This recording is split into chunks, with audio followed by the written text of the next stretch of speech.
தாரத்தப்பட்டை மட்டும் இல்லைங்க, ஆரத்தி எடுத்து அவங்கள முறையாக இந்த இந்தியன் கல்ச்சர்ஸில் பொங்கல் எப்படி செலிப்ரேட் பண்ணுவோம், இந்தியன் கல்ச்சர்ஸில் எப்படி ஃபாலோ பண்ணுவாங்களோ எல்லாத்தையும் எக்ஸ்பீரியன்ஸ் பண்ணுறதுக்காக பக்காவான ஒரு வெல்கமிங் கொடுத்துருந்தோம்.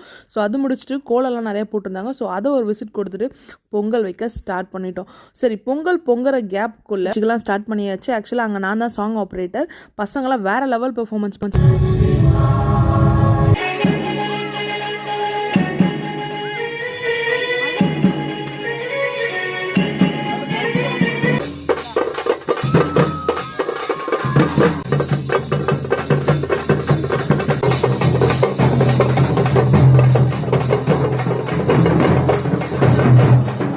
நடுவில் பொங்கல்லாம் பொங்கினதுக்கப்புறம் பொங்கல் அங்கேருந்து கிளம்பியாச்சு. ஸோ இதெல்லாம் முடியறதுக்கே மதியம் ஒன்றாயிடுச்சு. ஸோ நமக்கு பசிக்கும்ல. ஸோ நானும் சாப்பிட போயிட்டேன். Stay tune for the next part.